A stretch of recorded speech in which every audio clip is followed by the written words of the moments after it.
There's a silence that comes before every awakening.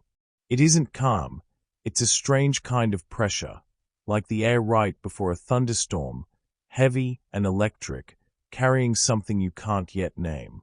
Empaths know this silence too well. It's the space between what they feel and what the world refuses to acknowledge, a tension so alive it almost vibrates inside their chest. It's the moment when everything external seems to fade, and yet inside, something begins to move. For years, you tried to quiet that movement by fixing others.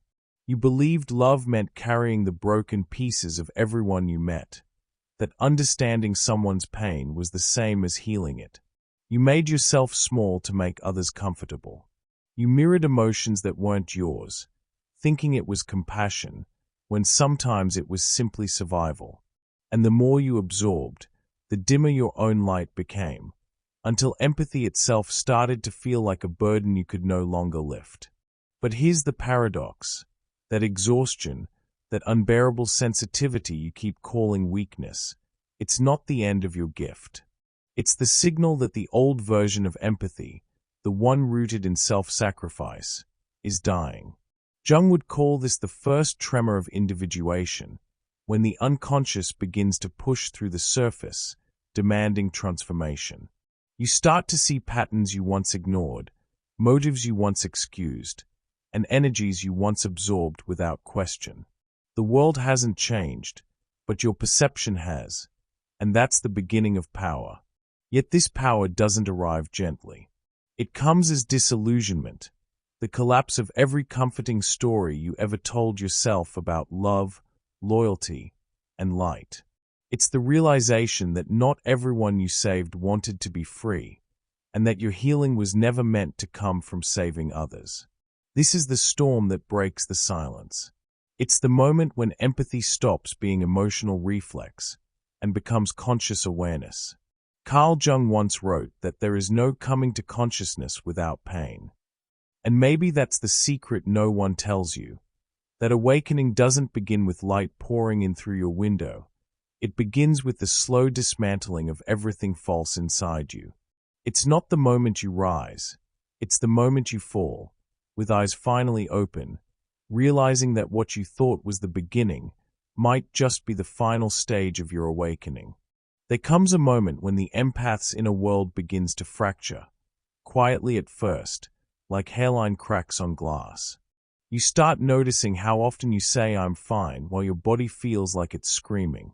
How many times you walk into a room and sense a tension that no one else acknowledges, yet you carry it home as if it were your own. The illusion begins to crumble the day you realize that most of what you've been feeling doesn't even belong to you. At first, this realization is disorienting. You've built an identity around being the one who understands, the one who absorbs, the one who heals. But what if healing others has been your way of avoiding your own pain? What if every rescue was really a plea for someone to finally rescue you? These are the kinds of questions that awakeners don't choose. They arrive uninvited, like light leaking through a wall you didn't know was cracked.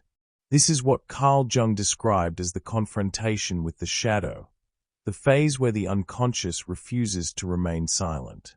The empath begins to see not only the wounds of others, but their own motives beneath the kindness. You start to recognize how often compassion became a disguise for fear. Fear of rejection, fear of being unnecessary, fear of facing your own emptiness. And that awareness is devastating, because once the truth has been seen, it cannot be unseen. Suddenly, the world feels sharper. The people who once magnetized you now drain you. Conversations that used to feel meaningful now echo with manipulation or dependency. It's as if a veil has been torn away and the light is too bright to bear. You find yourself oscillating between anger and apathy, between grief and clarity. This emotional collapse isn't failure. It's the dismantling of false empathy, the kind built on guilt and people-pleasing rather than genuine connection. And yet, in the middle of this disillusionment, something sacred happens. Beneath all the noise, beneath the exhaustion, there's a flicker of stillness, a tiny pulse of truth that doesn't demand or explain, it simply is. That pulse is you, stripped of roles, expectations, and the reflex to fix everything broken. The collapse of illusion is the first time you meet yourself without translation. You may not know it yet, but this is the crossing point, the threshold where survival ends and awareness begins. The empath's collapse is not a breakdown. It's the dismantling of a false self so a deeper self can emerge. And as painful as it feels, this is the necessary falling apart before integration, the place where shadow work truly begins. Because sometimes, enlightenment doesn't look like light at all. It looks like the ruins left behind when everything false finally burns away. When the illusions finally collapse, what follows isn't clarity, it's emptiness. The empath expects revelation, but instead encounters silence. After the noise of realization fades, there's an eerie stillness that feels almost unbearable. It's the moment after the storm, when the air is heavy with what's been destroyed, and you stand in the ruins of what you once called yourself. You begin to notice that the roles you played, the savior, the healer, the mirror, no longer hold meaning. They were built from fragments of survival, not truth. For so long, you believed your worth came from being useful to others.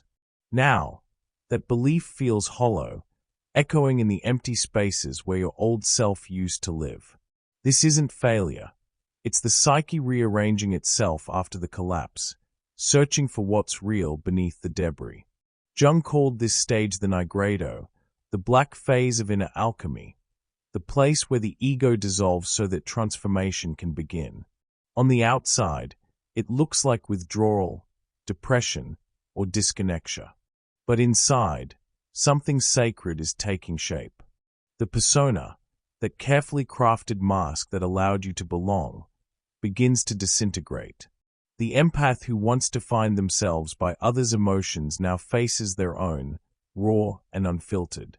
And it's here, in this internal darkness, that a strange paradox unfolds. The more you lose, the more you begin to sense what cannot be lost. Beneath the ashes of identity, there's a faint awareness, fragile but undeniable, that you are not the pain you carried, nor the roles you played. You are the consciousness witnessing their end. This is the death of the old self, not a tragedy, but a metamorphosis. It feels like floating in a void, and yet it's the first time the soul has space to breathe. The empath stops chasing meaning in others and starts finding fragments of it within. What once was dependence begins to look like devotion. Devotion to truth, to integrity, to the quiet rebuilding of one's inner world. In alchemy, gold cannot form without fire. In the psyche, awakening cannot emerge without disintegration. Jung believed that only by enduring the blackness of nigredo could the self be reborn in light. So if everything inside you feels like it's falling apart, remember, the structure must collapse before freedom can take form. Because this is not the end of empathy, it's the purification of it. What dies here isn't your light, it's your illusion of control. And once it's gone, something radiant begins to stir in its place, the awareness that will later become gold. Once the old self has fallen away, what remains isn't light, it's awareness. It's the raw, unfiltered seeing of everything you once tried to deny. The empathy that once blurred boundaries now becomes clarity. You begin to recognize the patterns hidden in your kindness, the motives that shaped your generosity, and the exhaustion that disguised itself as love. It's uncomfortable, yes, but it's also the beginning of truth. Carl Jung called this process shadow integration. He believed that the human psyche is not divided between good and evil, but between what is seen and what is suppressed. The shadow isn't a monster lurking in the dark. It's the part of us that carries everything we've exiled: anger, pride, desire, even strength. For the empath, the shadow often holds the traits they were never allowed to express: saying no, standing tall, choosing themselves first. When you begin to integrate the shadow, You realize that compassion without boundaries is not compassion at all. It's control disguised as virtue. You start to see that your ability to feel everything was often an unconscious attempt to stay safe, to predict moods, to prevent rejection. That insight can sting, because it dismantles the identity of the good empath. But here lies Jung's secret. Integration isn't about becoming perfect. It's about becoming whole. To integrate the shadow is to allow contradiction to coexist, to hold both light and dark without judgment. You learn to love the part of you that gets angry, the one that wants distance, the one that refuses to fix everyone. These emotions aren't flaws. They are signals of equilibrium returning. The empath's awakening, then, is not about transcending humanity, but inhabiting it fully. At this stage, you no longer confuse empathy with absorption. You can stand in a storm without becoming the storm. You can feel someone's suffering without dissolving into it. The boundary that once felt like isolation now feels like sacred space, a place where your energy can exist without distortion. The world hasn't changed, but your perception of it has transformed completely. In Jungian terms, this is the conjunctio, the sacred union, the point where opposites merge. The empath's light no longer fights the darkness. It illuminates it from within. You begin to sense that the shadow was never your enemy. It was your teacher. Every wound was a doorway, every collapse an initiation. And now, when you look at yourself, you no longer see fragments. You see the pattern that connects them. Integration doesn't erase the past. It redeems it. Every experience that once felt like chaos begins to take on meaning, and meaning is what turns pain into power. You start to feel an inner solidity, a quiet strength that doesn't need to prove itself. That's when the empath's gift evolves into something rarer, presence. The kind that doesn't rescue, doesn't chase, doesn't explain. It simply is. This is Jung's secret, hidden beneath all the theories and symbols. Awakening isn't about escaping darkness. It's about recognizing that the light you've been searching for has always been there, burning quietly inside the shadow you feared the most. When the shadow has been faced and welcomed, something extraordinary begins to happen. The energy that once felt chaotic starts to move differently, slower, deeper, and infinitely clearer. What once entered you as noise now circulates as rhythm. The empath who used to absorb everyone's emotions starts to emit something new, coherence. In Jungian terms, this is the beginning of albedo, the whitening phase of the soul, the cleansing that follows the darkness of nigredo. It's the moment when the unconscious and conscious no longer fight for dominance, but begin to harmonize. Inside the empath, that harmony becomes palpable. Your nervous system, once constantly scanning for danger, starts to synchronize with peace. Your breath slows. Your body softens. You no longer live in reaction. You exist in resonance. Modern science has its own language for this transformation. Neuroscientists speak of coherence, when the brain, heart, and emotional centers operate in alignment, producing measurable electromagnetic patterns around the body. Empaths often feel this naturally, but when healed, it becomes amplified. The same sensitivity that once exhausted you now makes you magnetic. People sense calm around you, not because you take their pain, but because you no longer carry your own chaos. This is the moment the aura becomes more than metaphor. In ancient mysticism, the aura represented spiritual light, but in Jung's language, it symbolizes integration made visible. Every act of awareness turns shadow into energy, and that energy radiates. The empath's field no longer vibrates with anxiety or overextension. It pulses with grounded presence. You are no longer a sponge. You are a mirror polished by experience, reflecting truth rather than absorbing distortion. And yet, this transformation is subtle. There's no fireworks, no divine voice announcing your evolution. The golden aura emerges quietly, in how you breathe through conflict instead of reacting, how you listen without absorbing, how your silence carries more weight than your words. It's power without domination, influence without effort.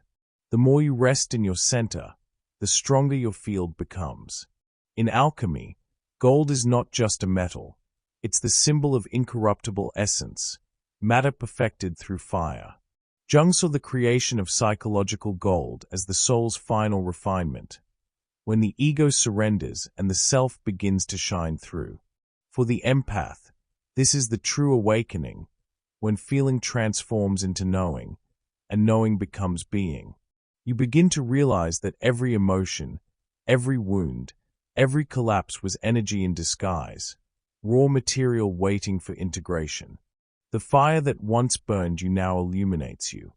The sensitivity that once broke you now anchors you. You've become what Jung called individuated, a whole, radiant system in balance with itself. And that radiance doesn't need to prove itself. It just is. You walk into a room, and the atmosphere changes. Not because you're trying to heal anyone, but because your presence reminds others that peace is possible. This is energy transmutation, the empath's hidden art, the transformation of pain into perception, emotion into light, and empathy into awareness. At some point, the search ends, not because you've found all the answers, but because you finally stop asking the wrong questions. The empath's awakening is not about becoming more sensitive, it's about becoming whole. And wholeness doesn't mean perfection. It means inclusion. You no longer reject your shadow or worship your light. You begin to sense that they were never separate, two halves of the same truth, breathing through one soul. Carl Jung called this moment individuation, the union of the conscious and the unconscious, the reconciliation between the human and the divine. It's not an escape from the world, but a return to it, fully present, fully aware. For the empath, this is the stage where feeling evolves into understanding. You no longer drown in emotions. You navigate them like a current that carries, not consumes. The tide no longer pulls you under. It teaches you how to flow. There is a profound stillness in this stage. Life continues. People still change, disappoint, love, and leave, but you no longer fragment with them. The empath who once absorbed the chaos of others now holds space without losing center. The world's noise still exists, but inside you, a frequency of peace hums quietly, steady as heartbeat. You begin to notice beauty in things you used to overlook. The way light bends through a window, the pause between words, the silence after truth. These small, ordinary moments become sacred again. And maybe this is what Jung meant when he said that enlightenment isn't about imagining light, but about making the darkness conscious. Individuation is not a destination. It's a rhythm, a constant dialogue between shadow and light, heart and mind, self and soul. The empath's strength lies not in feeling everything, but in containing everything without breaking. You've learned to sit with paradox, compassion without losing boundaries, solitude without loneliness, humility without self-erasure. In this final stage, you no longer carry empathy as an identity. It simply becomes your way of existing. You feel deeply, but you're no longer drained. You give, but no longer disappear. You sense others' emotions, yet stay rooted in your own. This is balance, not achieved by effort, but born from surrender. The empathy that once felt like weight now feels like wings. And when you look back, you realize the journey was never about escaping pain or chasing light. It was about remembering what you already are, consciousness experiencing itself through the lens of feeling. The empath doesn't rise above humanity. They embody it completely. That's the final stage, not transcendence, but presence. Not escape, but embodiment. Not light without darkness, but harmony between the two. After the storm, there is a silence, not the silence of emptiness, but of arrival. It feels different now. It's not hollow, It's holy. The empath who once absorbed everything now stands still, radiant, aware. There is no need to prove, to fix, to understand. Just the calm recognition that you have survived your own becoming. This silence carries the weight of all that was endured, the tears, the collapse, the shedding of masks, yet it hums with something new, coherence. The empath's awakening is not loud. It doesn't announce itself. It moves quietly through ordinary life, in the way you breathe slower, speak softer, and see clearer. And when you look around the world, you see traces of this same awakening mirrored in others, souls who have walked through shadow and emerged with light burning quietly behind their eyes. Take Viktor Frankl, for instance, a man imprisoned in a nightmare of history, Auschwitz, Dachau, the machinery of human cruelty, stripped of everything but awareness. He watched death become routine, saw dignity shattered daily, and yet, he noticed something most of us would have missed, that between what happens to us and how we respond, there lies a space, and in that space lives our freedom. He lost his family, his home, his future, but not his purpose. Out of unimaginable suffering, he wrote Man's Search for Meaning, a book that has guided millions toward hope. His empathy didn't die in the camps. It was refined there, purified into wisdom that transcended pain itself. Frankl didn't teach survival. He taught transformation. Or Maya Angelou, who carried unspeakable trauma as a child, assaulted, silenced, and locked inside her own body for years. She once said she stopped speaking because her voice had caused death, a child's logic born of unbearable pain.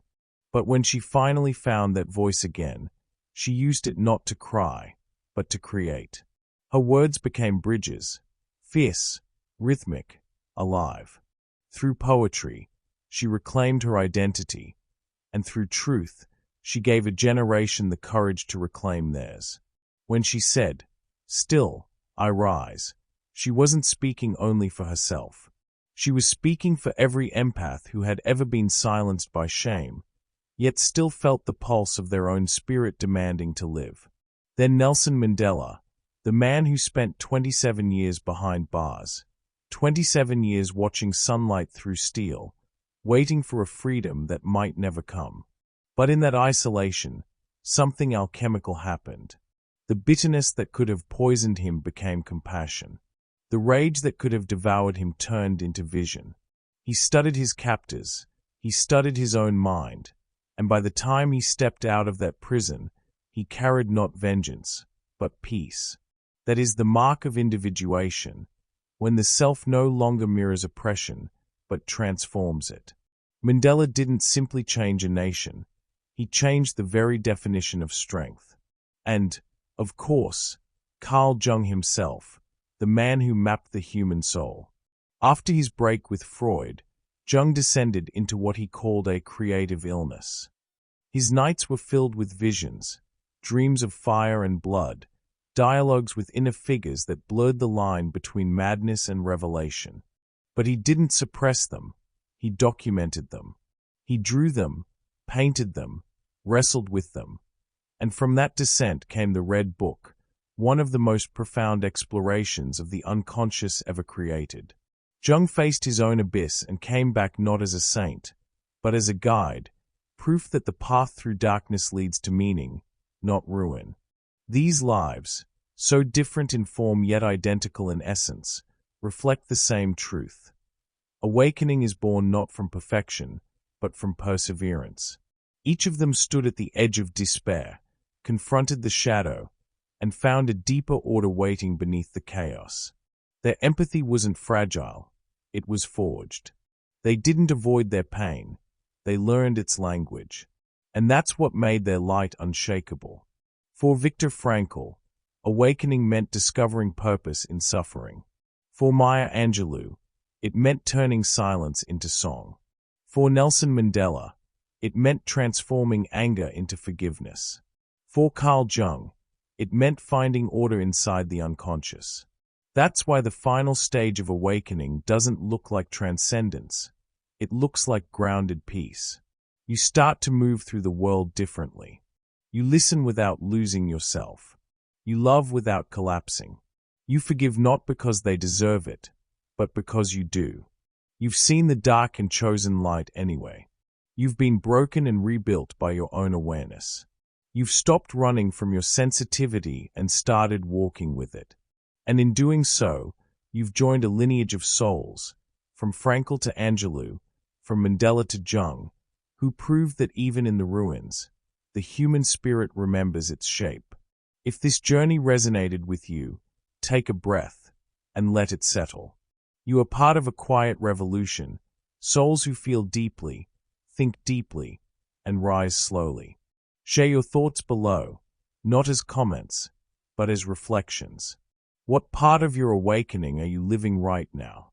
And if you'd like to walk further with us, subscribe to Hidden Mind, where we explore the unseen patterns that shape the soul and the psychology that turns pain into purpose.